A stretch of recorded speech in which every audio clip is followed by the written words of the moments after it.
Hello, everyone, and welcome to Talk Nerdy. Today is Monday, September 10th, 2018, and I'm your host, Cara Santa Maria. I apologize for my voice here in the intro. I just got back from Dragon Con with the Skeptic's Guide to the Universe and picked up a little bit of con crud, as they call it. It's the best part of a convention, isn't it? Oh, yes, indeedy. All right, but don't you worry, because this episode was recorded before I left, so I've got plenty of pep during the episode. Now, I want to thank those of you who made Talk Nerdy possible this week. Remember, Talk Nerdy is and will always be 100% free to download, and that is mostly thanks to the support from incredible people like you. So this week's top patrons, they pledge their support by going to patreon.com/talknerdy. They include Rob Schreck, Pedro M. Rosario Barbosa, Phil Tiber, The Zombie Drummer, David J. E. Smith, Jeffrey Perez, Charles Payet, Jafe, Gabriel Felipe Hermio Gonzalez, Brian Holton, and last but not least, Jeffrey Sewell. Thank you guys all so much from the bottom of my heart. All right, I say we just get right to it. This week is a really fun episode. I have the chance to sit down with Sara MacSorley of Super Cool Scientist. She is the project director, writer, and entrepreneur and CEO of Super Cool Scientist, which is an organization working to promote inclusion in science, tech, engineering, and math, good old STEM. In 2017, I think it was 2017 when she first published. I could be wrong. It may have been 2016. But anyway, she published a really cool coloring book called Super Cool Scientist, which really has a goal of making sure that the stories are relatable and that they show important representation within the sciences so that young people and I think older people alike are inspired by their stories. So we're going to talk all about the book and about her work. So yeah, without any further ado, here she is, Sara MacSorley. Well, Sara, thank you so much for joining me today. Thanks so much for having me. Absolutely. So we are going to talk about your work in SciComm, including actually two books. You've got one book out called Super Cool Scientist, a coloring book celebrating women in science. That's written by you and also illustrated by Yvonne Page. But you are just coming out with your second, installment in this series. And what is that one called? So the second one is Super Cool Scientists #2, a story and coloring book celebrating today's women in science. And that's also written by me and illustrated by Yvonne again. Cool. So the difference there is that it's kind of more of a focus on modern women scientists. So both of them are women who are currently doing the work. Part of it was just really trying to come up with a tagline that caught some different people this time around. And it's just a different cohort of women who we feature in the second book, including some STEM fields that we didn't get to include in the first one. Oh, very cool. Yeah, you're right. As I'm flipping through, I'm realizing that, many of these women are either quite young or are definitely, I guess all of them are still very active within their respective fields. And of course, there's some names that I recognize who I really look up to, like Sylvia Earle. I was lucky enough to be able to host a National Geographic Explorer Festival earlier this year. And at the award ceremony, she was given a big award by National Geographic because of all the incredible work that she's done. Oh, and I see Maria Mayer. I love her. She's so great. Pink boots and machete. Yeah, that's right. Very cool. Oh, yeah. Yep. So with the first one, a lot of trying to figure out who I wanted in it was sort of me thinking through some of the people who I had looked up to when I was sort of pursuing my own science career path before that shifted a little bit. And Dr. Earle and Mayor were two of those people. So it was pretty exciting to actually have them sign on to be a part of it. Oh, yeah. That's super cool. And Danielle Lee is in here, too. Oh, so many good people. That's so great. And so were your choices really based on you didn't have to go looking. These were people who had already really heavily influenced you? So it was a mix. I think with the first book, especially, it was a mix of either people that I sort of knew and looked up to, or people who I had read about, just sort of following a lot of diversity in STEM and science communication work, or I was looking for people who worked in certain fields. And so it was based on some just research directly, or one of my jobs relatively recently was working in Rhode Island on a statewide project that was an NSF program, so had a national group that we would meet with as well. So I was in touch with a lot of those people who were doing different STEM projects in their states, where I was able to say, hey, I'm looking for someone who does this kind of work. Do you know any women who might be interested? So I was able to get connected to some of the folks that way. So it was really a mix on how the different people got involved. Very cool. And so let's talk a little bit about kind of your work leading up to doing this project, because obviously you are STEM enthusiastic. Are you also heavily involved in STEM? So that's been a journey, not exactly a straight line career, right? But my background and training is in marine biology, hence the Sylvia Earle kind of connection there. So that's what I went to school to study, thinking I wanted to be a researcher, but had never had a research project until my junior year of college. And then I realized I really wasn't that into it. And at the time, nobody had said, oh, this is all the other stuff you can do with a science degree. Like, I thought research was my only option. So luckily, I had some really fantastic mentors who were able to show me there are all these other things you can do, like the science outreach and communication and education. So I got more onto sort of that kind of a track and exposed to more of that kind of work. So I got into a lot more science outreach and education stuff when I graduated and started working with this project in Rhode Island. It was called the EPSCoR program, experimental program to stimulate competitive research. And basically it's a National Science Foundation project that goes to states who have traditionally not gotten that much research funding. And they're trying to focus on a STEM area to really sort of advance their state. So in Rhode Island, it was marine science. And at the time, they were like, oh, we need someone to do our newsletter. I was like, oh, great, I can do that, right? So that's what they hired me for the more outreach piece. And but it was connecting. We worked with all 9 different colleges in the state. And there were 3 different research centers and a huge undergraduate student research program over the summers. So it was this really large project. And over time, I started doing more of their project administration work as I moved my way up there. So I was actually sort of overseeing a lot of the full $20 million project by the end of my time there, which was pretty amazing. And then I moved to Connecticut and started running a university-based community center that was a teaching and learning center for kids and educators. So we did a big after-school program, and that was much more arts-based. And then teacher professional development programs that were more math and science-based. But I had kind of gotten further away from the science in my day-to-day work and I missed it. So I was looking for some sort of a side project to bring some of that sort of science enthusiasm back into my life. So I was kind of had my eyes open for a project that I could be working on. And at the same time, kind of on a parallel track, I was trying to figure out some things that helped with some of my own stress and anxiety issues I was having at the time, and sort of fell into discovering the coloring part. It was right before the adult coloring craze kind of kicked off.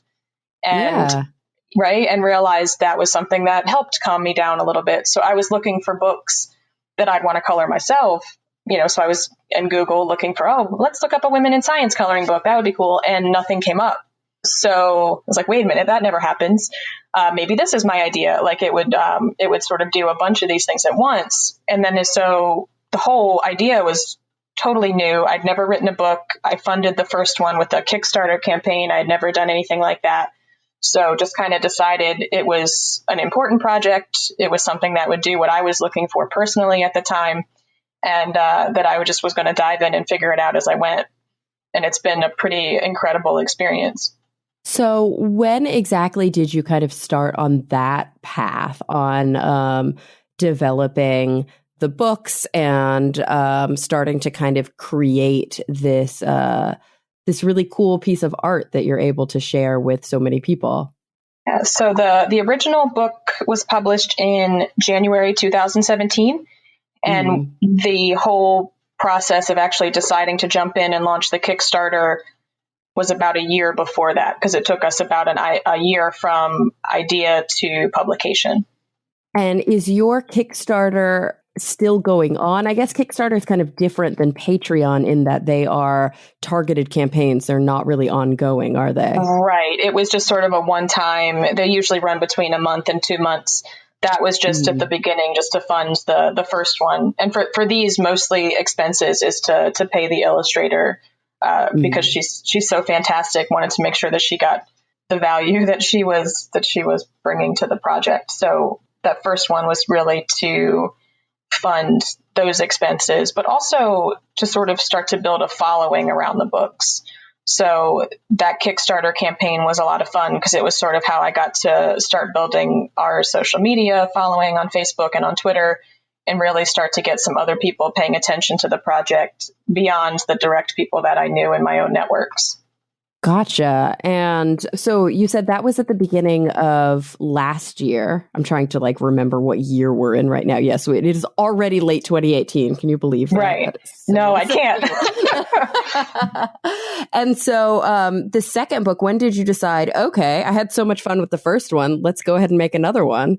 It wasn't that long after the first one published. So it was one of those things, like the feedback from it was so good. And I think my favorite part of the whole project is really getting to interact with the people I meet, whether it's the people who are featured in the book itself or the people who reach out and want to do events or order bulk orders for their school projects. Sort of those connections are just really energizing for me. And so I was like, oh, let's think about doing another one. And I was, talked to the illustrator to make sure she was on board with that. And we decided to do another one. And it's taken us about a year to put this one together as well.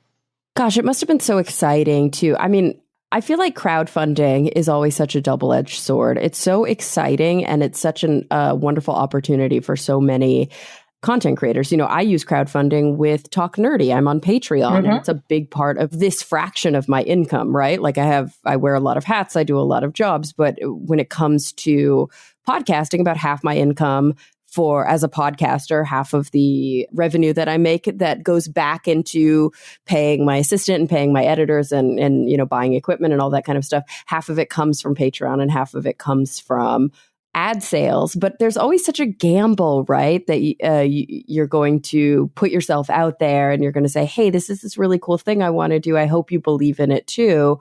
And sometimes people overwhelmingly respond positively. And sometimes people are like, yeah, not that into it. And so when you did your Kickstarter campaign for Super Cool Scientists, you met and exceeded your goal. That must have been a really exciting feeling. Yeah, it was. And I think especially, like you said, because a lot, like with Kickstarter, specifically with this project and for a lot of others that I've seen, you're pitching an idea for something. Like it's not something that exists yet, right? So you're trying to get the funding to produce something. So it's even more, kind of more complicated because you're like, well, I'm asking you to fund this idea for something that doesn't exist yet and to trust me enough to use your money to create it. And it was interesting too, because, at the time, a lot of my past professional work has been grant writing. So I basically ask for money for a living, but for asking for money for something that was my project felt a lot more personal, I guess. So it was a little different to put it out there, but getting so much of a response, especially from people who weren't people I knew or, friends of friends, really helped validate the idea behind the project, right? I was like, if so many people from so many different places think this is a good idea, I made the right decision to follow through on this project. But you're right, it involves so many different components, because I also tried to do one for the second book where I felt like I was going to be more successful because I already had the first book to point to. So I could say, there's an already existing thing, we want to expand it. And then I also paid a college student that time around to help me make the video that goes with it, because the first time it was a very basic video that I made for the first one. So the second one, I'm like, oh, great, I'm going to be able to do all this great stuff with this video that was made. But that one wasn't successful for the second time around. And I think a lot of that came to down to the time that I actually got to put in it, because you do set it for a certain amount of time. Once you put the time frame on it, you can't change the dates for a Kickstarter. So, and I had once I had already hit the go button, a couple sort of serious transitions started to move for me, both professionally and personally. So I just didn't have as much time to put into the promotion of it as I did with the first one. So I think that's really what it comes down to too, is you still have to really make sure it's getting into people's, line of sight, because just because you put it out there doesn't mean people are going to find it and fund it just because it's a good idea. Oh, absolutely. I mean, and that really is the case with any sort of content creation, with any sort of small startup. I mean, I definitely know this firsthand working with Jason Goldman and Sarah Curtis on SciComm Camp. We're coming into our 4th year of SciComm Camp, and it's such an exciting experience. And, we generally do kind of fill up after our first year. We got big enough that we had to change venues. But that said, there's always this like multiple month period of holding our breath before camp actually starts, where we don't know if we're going to get the people to sign up. We don't know if, enough people are going to come that this becomes a cost-effective endeavor, because, there's always that kind of threshold, right? Whether it's publishing a book or doing a professional development retreat where, under a certain number of people, you actually lose money on it. And after a certain point, you break even and you're like, okay, I'm not like so out on a limb, and I'm, that my own money is really being heavily gambled here. And it's tough. It's a big proposition that we're sort of gambling on. Yeah, it's true. So with these, when I published the first one, I wasn't sure how successful it was going to be. So it was just more of a side thing to just kind of test it. But since seeing how popular it's been, like I've turned it into an LLC. So it's technically a small business to do the second one, and I've separated out all the bank accounts and all of that stuff. So it does feel, I don't know, it feels a little more legit now, I guess. I mean, it certainly was before too, but now that it's sort of its own entity, it kind of helps, I think, sort of me separate it from my own stuff that I'm doing. Yeah, that definitely helps. And it's something that we talk about sometimes at SciComm Camp. We do one breakout group called the Freelancers Support Group. And people kind of, they bring their concerns and their issues, but also their solutions to problems, because a lot of times these science content creators and SciCommers in general, we're sort of, I don't want to say we're working in a vacuum, because we have all sorts of amazing support in social media, but, it's like somebody will feel like I'm the one at my university, or, especially if you're like a public information officer or something, or I maybe know 2 other content creators in my hometown, or not even any other content creators in my hometown. And so you sometimes feel a bit like you're swimming upstream, like you're kind of on your own. And it's really great when you can get together with other SciCommers and see like, oh, how do you do that? How do you deal with that? And things like starting a business, incorporating, filing your paperwork with the Secretary of State. And is it worth it to pay the $800 that you have to pay in California in order to be incorporated? And is it worth it to separate all of that out and start a separate bank account? And those are like important questions that I don't think most everybody is in a position to have immediate answers to. I'm lucky. I live in LA, so it's like the land of freelancers. So I'm able to pick the brains of a lot of the people around me. And now I've been doing it for a long time, but not everybody has that opportunity. And don't you feel like more and more young people are having to have non-traditional kind of self-employment gumption, because there just aren't the stable long-term corporate jobs available that sort of our parents used to have?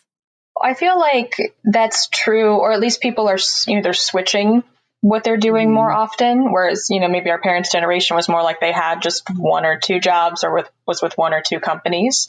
And now that changes a lot more. And I feel like a lot of times too, kind of like what this was for me, where if the day job isn't sort of fulfilling completely in what I was looking for, I felt like I needed something else to do that. So that's part of why this started for me. Like, I still got a lot of things out of my day job, and I'm glad that I had it. But at the same time, like, I felt like something was missing. So I just kind of created it myself. And I feel like we see a lot more of that. Well, if this doesn't exist, or if I'm not getting this out of what I'm doing, then I'm just going to do it on my own. I feel like we see more of that from not just young people, but sort of older people too. Yeah. Oh, totally. And I hate to come across as like ageist when I say that, but you're so right. It's just kind of the time that we live in, where production is sort of democratized. There's so many ways to DIY things and to get them available to the general public, which is great. And also, your hobby doesn't have to cost you money. It can, but your hobby can also potentially make you money. Like there are ways to market those things. And what a great opportunity to be able to have both. Some people like to keep it separate though. They're like, I don't want to attempt to make this into a business because it sucks all the joy out of it. And other people are like, hey, if I can break even or make a little bit of extra money, that makes my hobby that much better. Right. And I think for me, it was more of just sort of not so much a separation of, oh, I want this to make money. I feel like it just kept to keep my books cleaner. I'm kind of a type A kind of personality when it comes to stuff like that. So me too. I am books neurotic. Yep. It was helpful to keep all that separate. And it's, it's been successful, but sort of the way that I define that is once I broke even, I haven't had to dip into my own pocket to cover any expenses again. So like since the Kickstarter for book 2 wasn't successful, I was able to pay for all the expenses of the second project with what I sold of the first project. So I figure, if I can keep doing that, if it does more than that, that's great. But if it does just enough to continue doing this kind of a project, then that's what I define it as successful for me.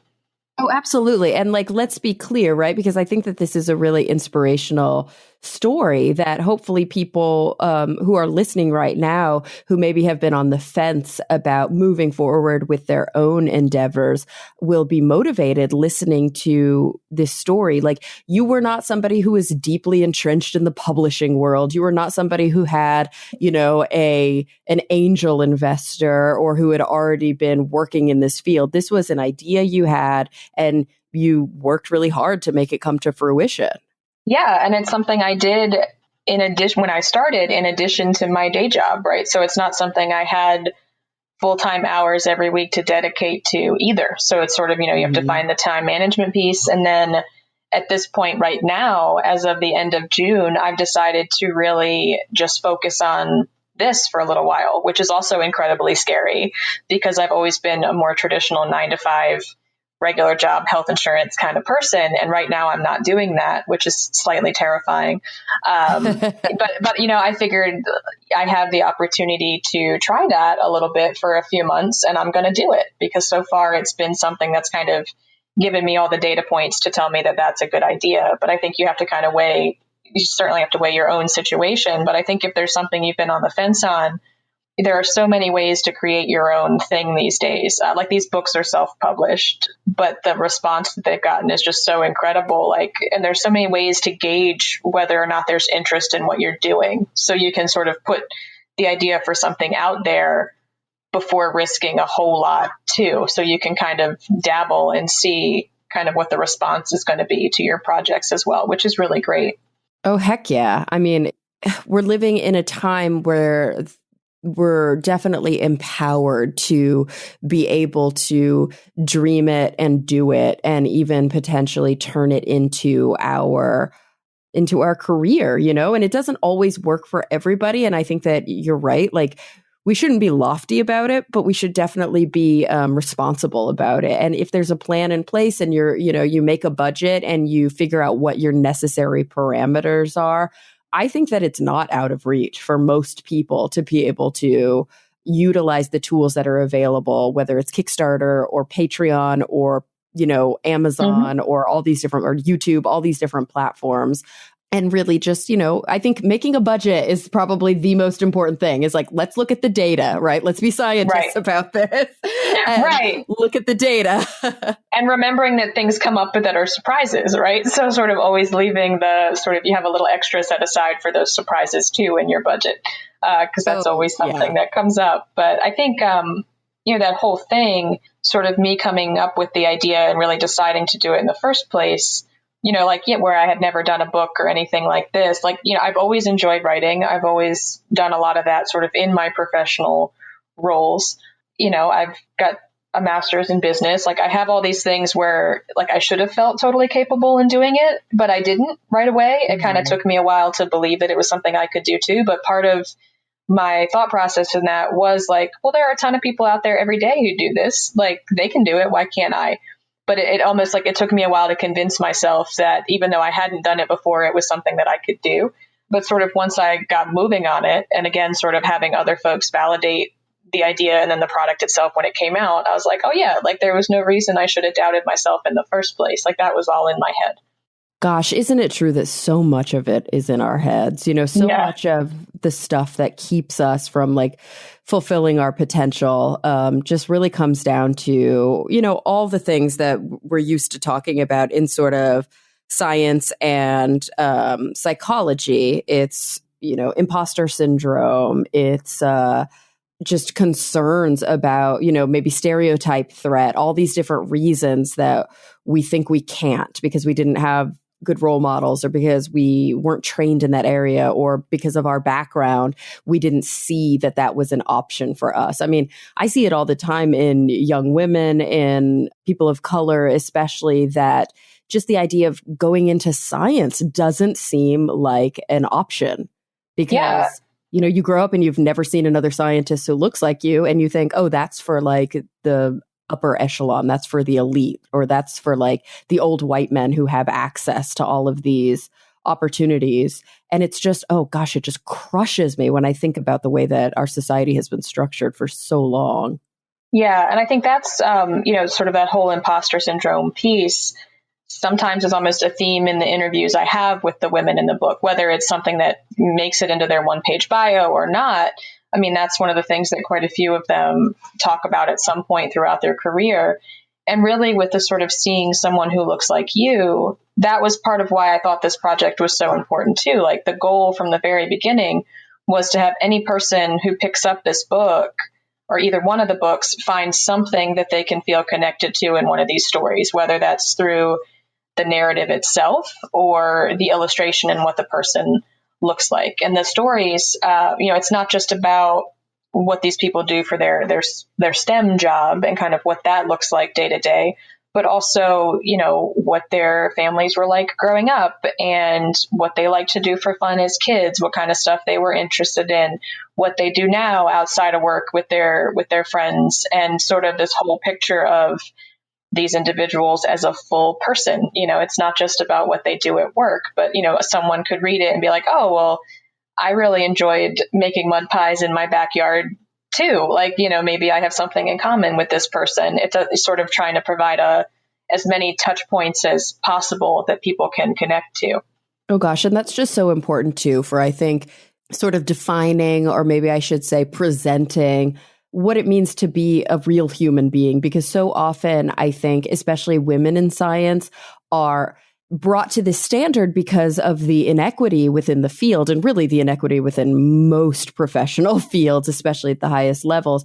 But there's always this concern, right, as women or as people of color, of being represented as a token. This is something that I think a lot of people really try to fight against, and how important it is to show that individuals who happen to work as scientists are not just like scientists all day long, every day, that's not their only defining feature. That, of course, yes, many people take pride in their work and they're like, yes, I'm a scientist and I'm proud to be a scientist. But also, maybe she's a mom. Maybe she's not a mom. Maybe she loves her dog. Maybe she's an adventure traveler or an amateur photographer or a surfer or, all these other things that really are definitive of who we are as whole human beings. Right. And I think that that's so important to show because, none of us are just what our day job is. And some of that other stuff is the things that make us really interesting too. Absolutely. So I hate to do this because I feel like I'm co-opting the interview a little bit to plug SciComm Camp, but I just kind of realized that I feel like our interview especially is such a good representation of why I and my co-founder started SciComm Camp, and I never talk about it on the show, I realized, because I don't know why. The show is so pointed. Like last week, I was interviewing somebody all about beavers, and a few weeks ago, I interviewed somebody all about molecular genetics. And so I just never get into it. But we're talking about SciComm, and we're talking about representation and bringing this information to people who maybe don't have access to it. So I just wanted to take a quick moment for anybody who's listening who happens to be an active science communicator or somebody who's interested in starting science communication or just dipping their toe into the water to see if it's something they want to do. And we're talking anything and everything: podcasting, blogging, writing books, writing not journal articles, but popular science articles, illustrating even. I mean, especially speaking of super cool scientists, one of our workshop leaders this year is going to be Rachel Ignatowski, who I had on the show previously.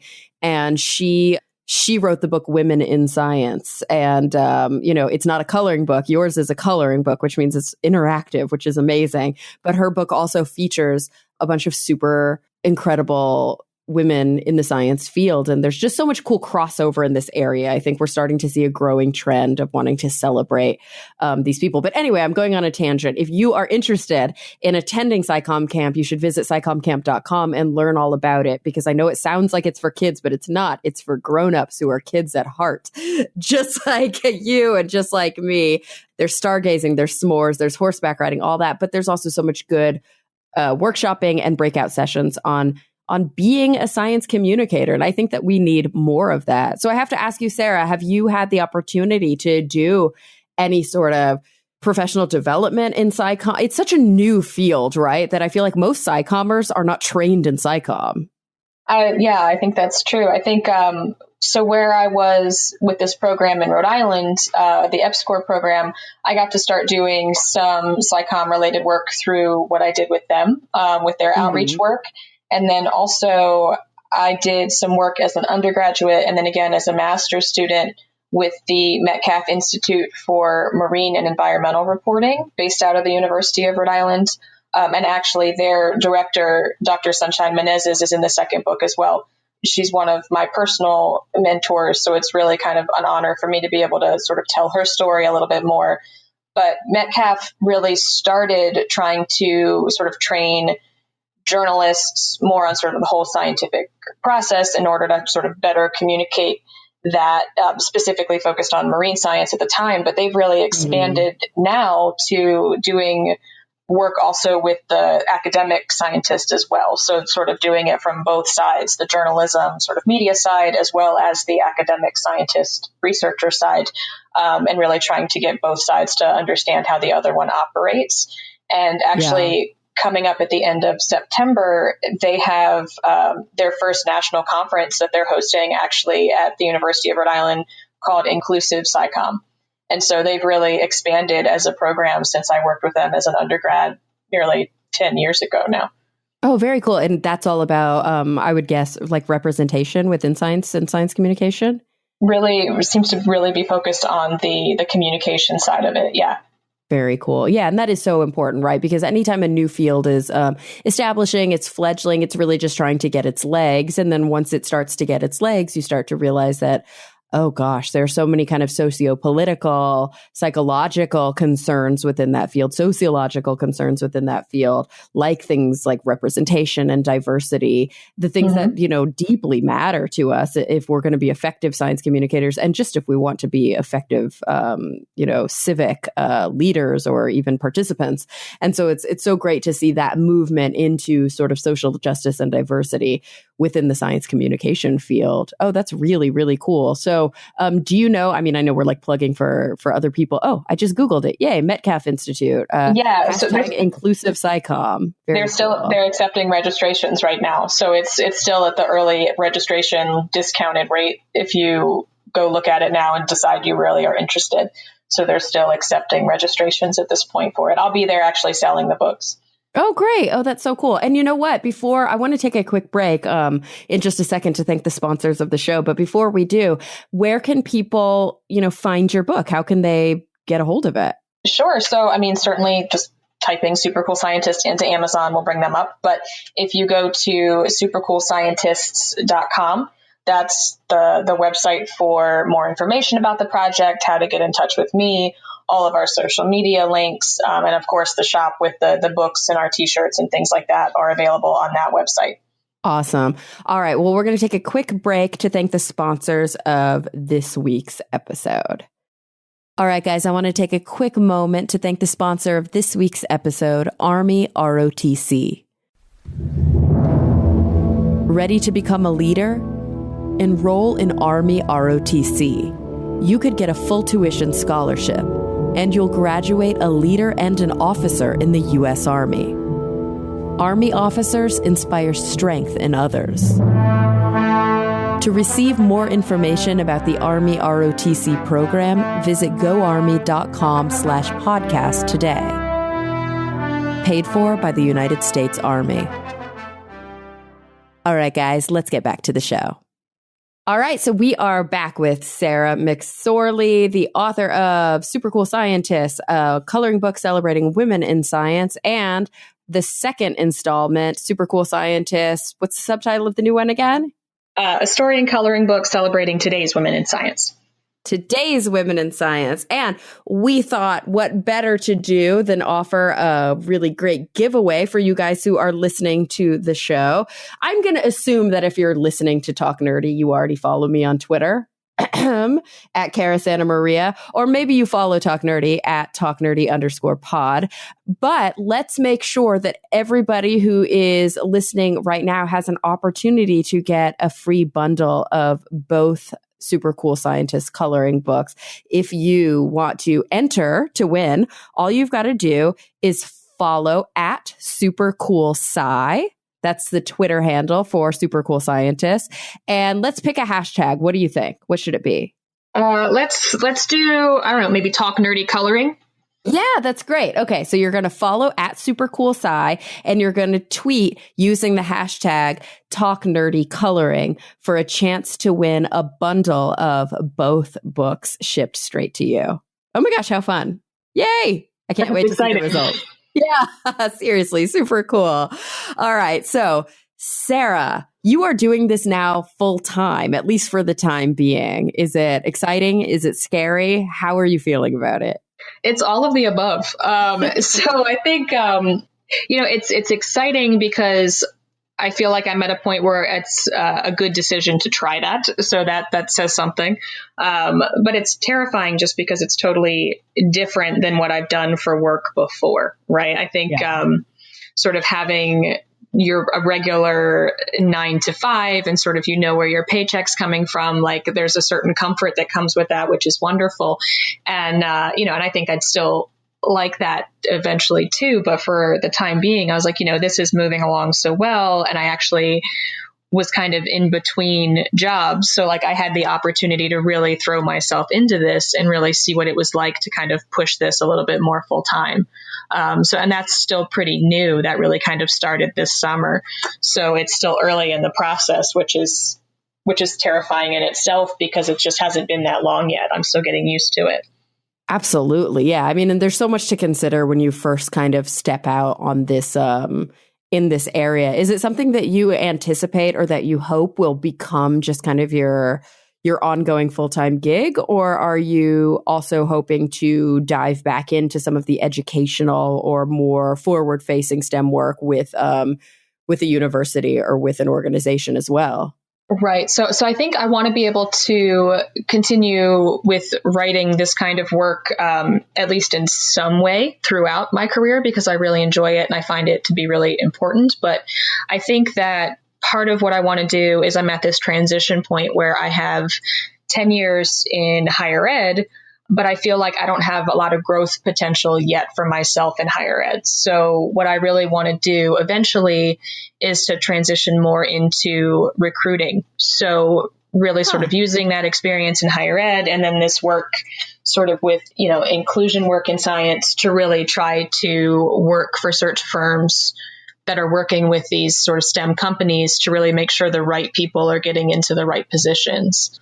And then part of that really too. Cool. So some of it is the search part of that is really getting the right people in the right positions, but also a lot of, those search firms also do consulting work with organizations who are really trying to, make their environments and their cultures more inclusive as well. So I feel like that's kind of the next step that could sort of be my next career trajectory, where I could really use all of the things that I bring to the table already, and plus the things I'm passionate about. So I think eventually that's really what I want to sort of move into as more of a full-time, and then sort of have the writing just sort of be a side thing that goes along with all of it again.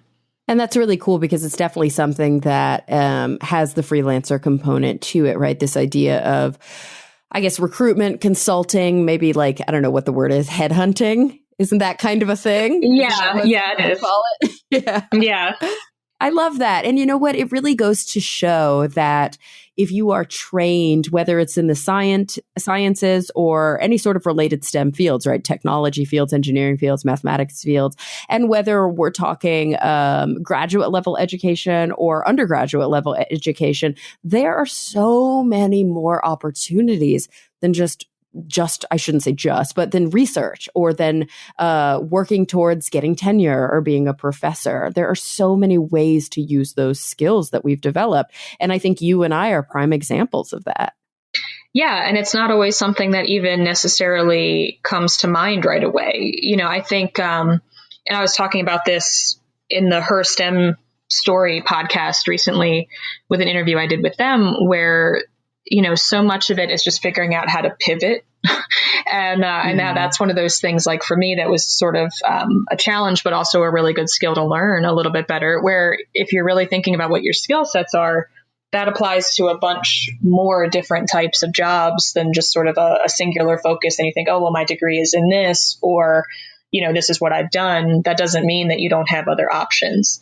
And I think, part of the things that I've sort of gone through transition wise over the past few years, again, sort of personally and professionally, have made me think about some of those things differently than I had before.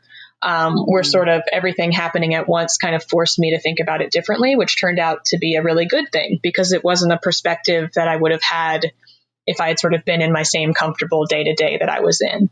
So I think sort of none of this stuff happens in a vacuum, right? Like our lives and our interactions and our relationships are so interconnected that you're kind of trying to figure out how to move all of them forward at the same time. And so sort of thinking about all those things together, it's not just about finding the next job, it's about finding the next job that really fits what I want my life to be.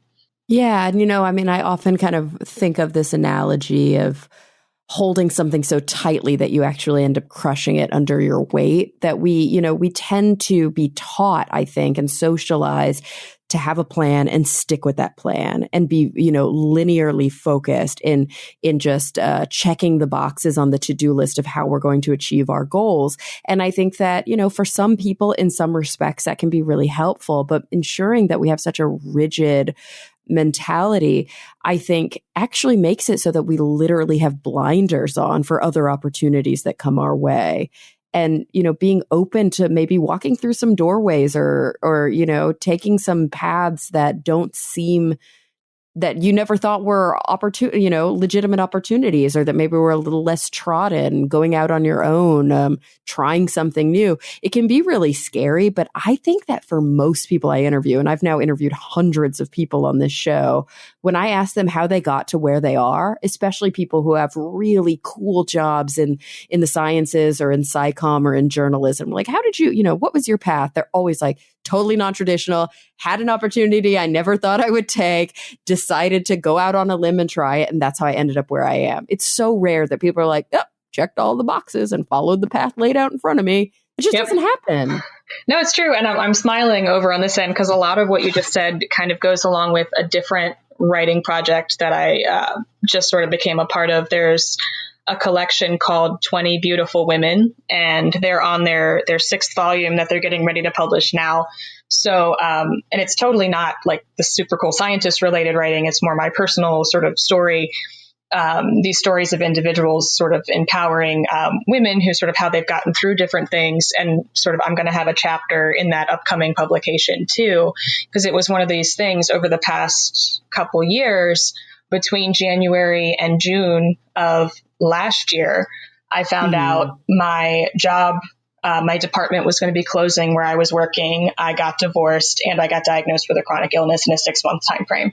Oh, so it was one of those things where the universe was just like, here you go, here's a reset on everything, but, and there were also some incredible, like, good things that happened during that time too, both my parents got remarried to like fantastic partners.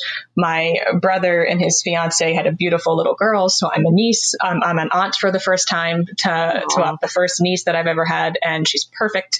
And, and sort of in doing some of the figuring out what I wanted to do next career wise and sort of talking to some recruiters on my own, trying to find the right job. Like that's how I discovered that recruiting would sort of really be a good path for me to take next. Like I wouldn't have necessarily thought about that unless I had been in that situation. Right. So sort of all of those things ended up being a real positive for me because they kind of set me on the track that I needed to be on.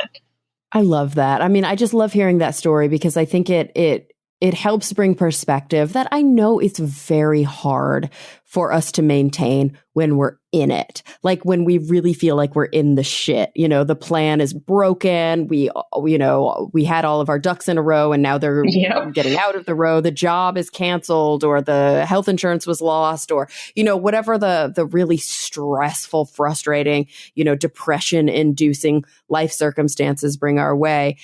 And, it's such a bullshit trope, this idea of like, when life gives you lemons, make lemonade. And sometimes we literally aren't in control of that. But in hindsight, seeing the opportunity that sometimes hardship brings up or the ability to shift perspective, right? Because you're in a new framework and you see, oh gosh, that's an aspect of my life I've been really not paying attention to. Or, oh goodness, you remember that thing that my friend was always hounding me about participating in and I just didn't have time because I was so overwhelmed with work. Now I'm going to go take that workshop and see what comes of it. Like these can sometimes be like literal pivot points in our lives.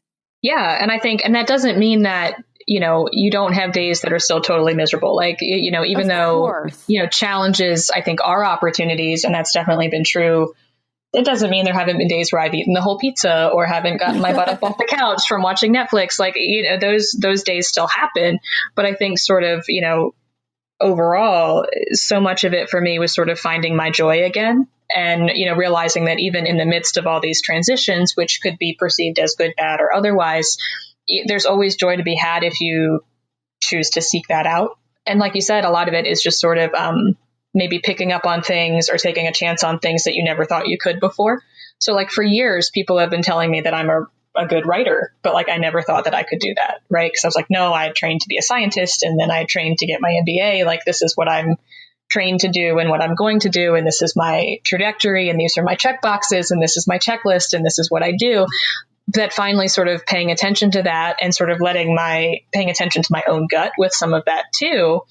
It's like, yeah. And now I've going to have, 2 books in 2 years, which is pretty incredible. And people love them. So it's sort of been a good boost for myself too, to recognize that, it's not just the science stuff or the project management stuff that I have to offer. Like I have these other pieces and these other skills too.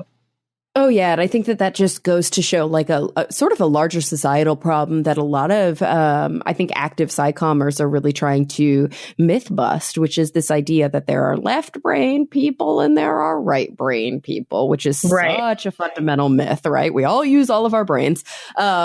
Right. Otherwise, things would not be going as well as they are. And that, science is a fundamentally creative endeavor.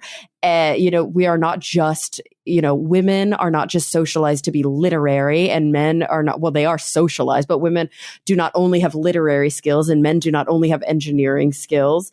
And, there's so much crossover between all of these things that I think sometimes, I don't know. I almost wish that there was some sort of rite of passage or some sort of academic or educational experience that we all go through that like forces us to do the opposite of the thing we think we're good at in order to see that it's not that scary. And it's not, and I get it because coming from the artistic perspective, I cannot draw to save my life. And I think I've stigmatized myself to thinking that I have literally no artistic ability, but it's mostly because I'm scared to try. I'm scared to try and I'm scared to fail. Right. And I think some of it, and you just also get so used to what you're doing that you don't always see the other pieces. Like you kind of just get caught up in the status quo. So like, I remember when the original book came out, I was doing a talk in the hometown I grew up in with actually one of the girls who I grew up in. We were in school together and Girl Scouts together, and she was sort of running the programming at this art center at the time. And we were having a conversation, and she was like, I've always thought it was really interesting because you've always had this interest in not just science, but this interest in arts too. And it's really cool how you've been able to bring them together. And I really hadn't thought about that because I picked the science path to kind of go through and do my training. But she was right. Like as a kid, when like we grew up, we were in art club together and we did all these art classes like outside of school together. And, I had done all of that. And I think as I got older, my art side came out more like in some jewelry, that I got into jewelry making, and then in my writing.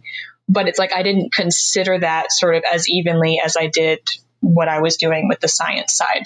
It was always there, but it was like I wasn't paying as close attention to it because it wasn't what I thought the primary thing needed to be. But so really realizing that you can have both, and both bring value, sometimes even to the other. So like with the second book especially, there was some of this in the first one, but quite a few of the features actually really talk about how that's super important for them, not just their science and analytical work, but also their artistic work too, because at the base of all of it, like you said, is really about creativity. And sort of that's where you kind of hear this whole STEM to STEAM thing, like inserting the arts into science, technology, engineering, and math. Because if you're using all of those things together, then maybe you're getting a better result.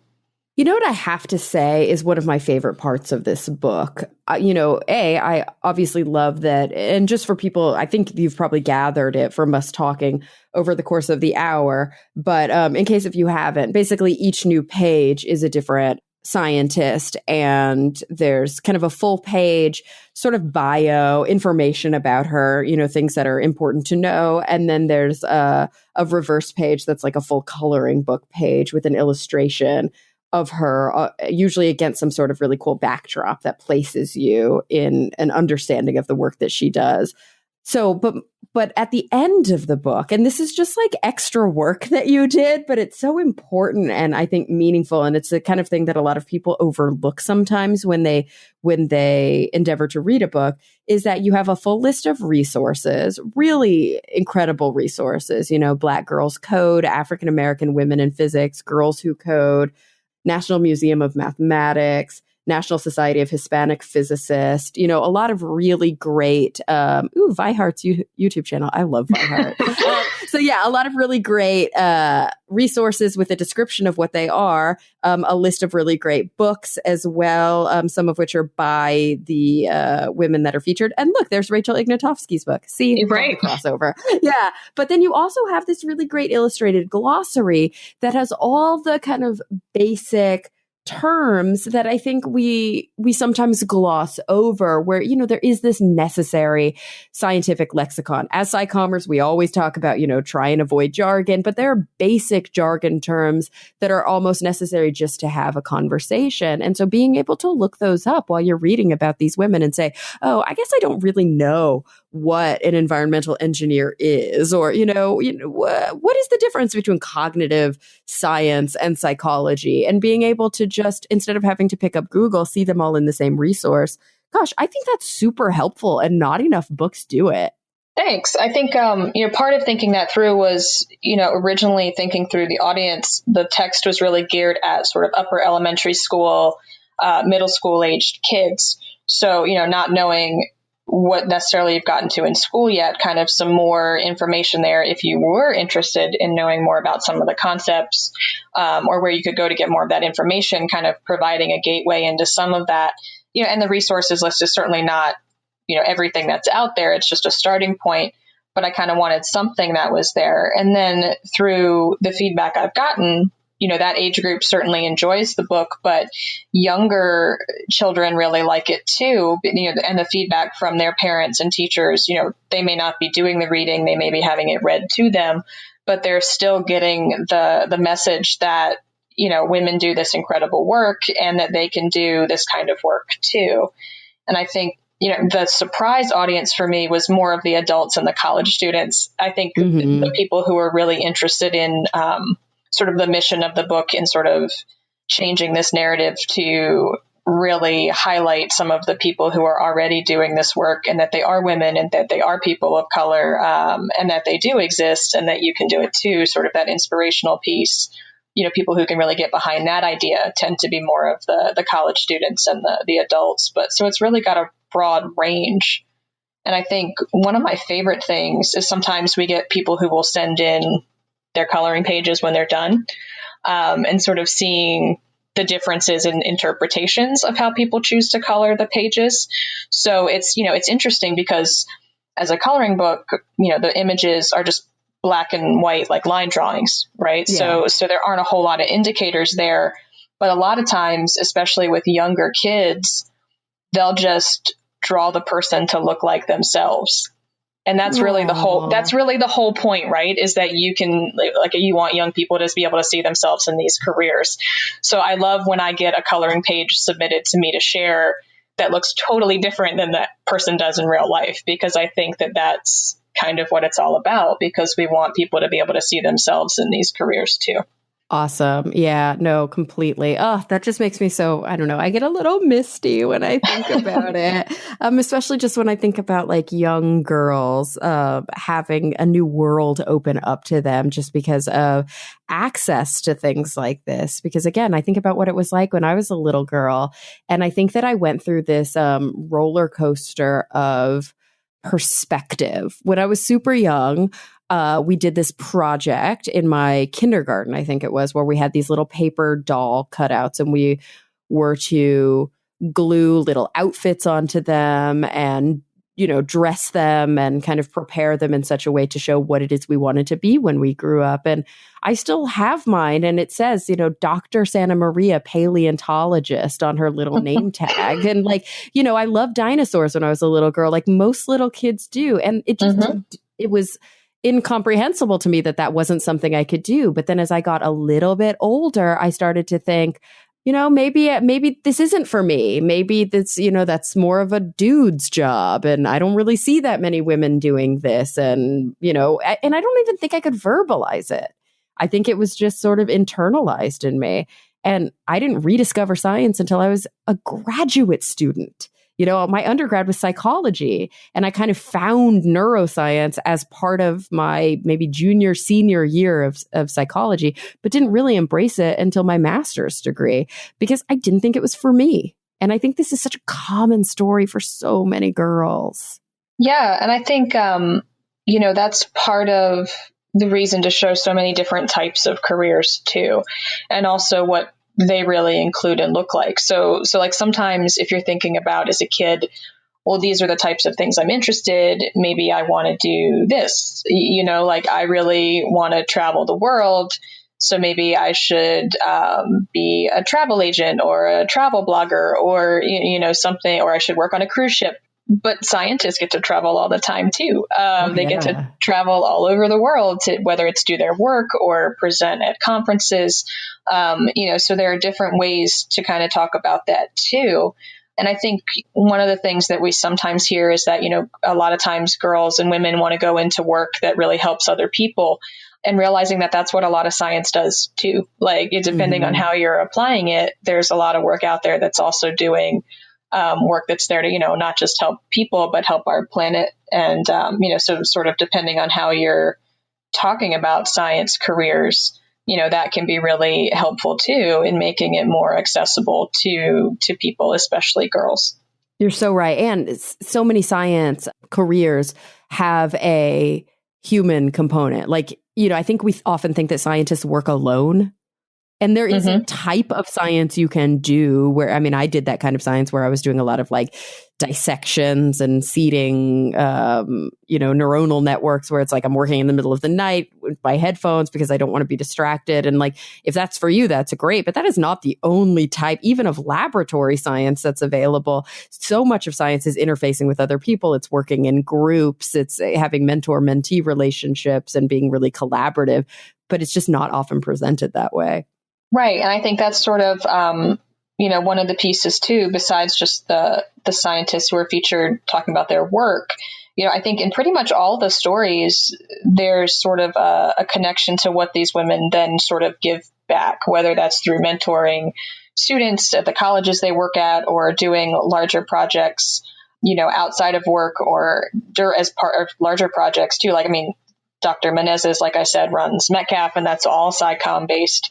But there are other ones who do all this other outreach work that's really kind of meant to get more people excited about science and, really bringing more people into it and telling more people what it's about. that I think that's important too. Like that is part of these people's day-to-day jobs, even if it's not in their job description. A lot of times we end up doing that anyway. Absolutely. Well, gosh, Sara, I mean, I have had so much fun chatting with you today, but I can't keep you all day. I wish I could. But before we go, I would love to ask you the final two questions, the same two questions that I ask everybody who I have on the show. And they're kind of big picture questions. So are you ready for that? I am. All right. So I want you to think about the future in whatever context is kind of important and relevant to you right now. And in doing so, I want you to tell us first, what is the thing that is most disconcerting to you? What keeps you up the most at night? You know, what are you most worried about? But on the flip side of that, what are you kind of realistically and honestly excited and optimistic about? Yeah. So I think in thinking about these questions before today, you know, really sort of the diversity and inclusion work that I'm trying to do through Super Cool Scientists, the part that kind of keeps me up at night is that in a lot of ways, we're further behind on that than maybe sometimes we feel like we should be. Mm-hmm. And like in my sort of very recent personal sphere, I've been dealing with realizing, you know, some people close to me, like some more issues of racism that I didn't realize were there. So it's been much more of a conversation, and it's kind of made me think about things a little bit differently in a lot of ways. So I think that, you know, and just sort of stories of women in science, the things that I went through, the things that a lot of professional colleagues and friends continue to go through, sort of those challenges. I think it really just is a kind of a question of like, how long is it going to take us to actually get there? And that's kind of nerve-wracking in a way. But I think, you know, in doing this work through the Super Cool Scientist books too, sort of hearing about how so many women deal with those things and sort of want to share with others so they don't have to deal with them as much. And all of the people and organizations who are out there right now, I think really working to try to make things more inclusive and recognizing it's not just about recruitment and getting butts in seats. It's really about the representation and the sort of the retention as well, which is really all about, you know, creating the environments where everyone does feel like they're welcome and valued and have the same kind of access. So I think sort of we're on the right track. And in talking to a lot of the people I've gotten to meet through this project, you know, all of that makes me really hopeful that we'll get there sooner rather than later. Oh, I love it. Well, gosh, Sara, thank you so much for joining me today. Guys, the books, plural, are Super Cool Scientists, books 1 and 2. I want to remind you that if you would like to enter into a giveaway for a free pack of both books, all you have to do is follow Super Cool Scientists on Twitter. And again, that's Super Cool Sci, and use the hashtag. What did we decide on? Talk Nerdy Coloring. Yes, Talk Nerdy Coloring. And there will be a winner selected at random who will receive both books. So, and again, you can check it out at it's supercoolscientist.com, right? Yes, that's correct. Awesome. Well, Sara, thank you so much for joining me. I had an absolute blast. Thank you. This has been a lot of fun. And everybody listening, thank you for coming back week after week. I am really looking forward to the next time we all get together to talk nerdy.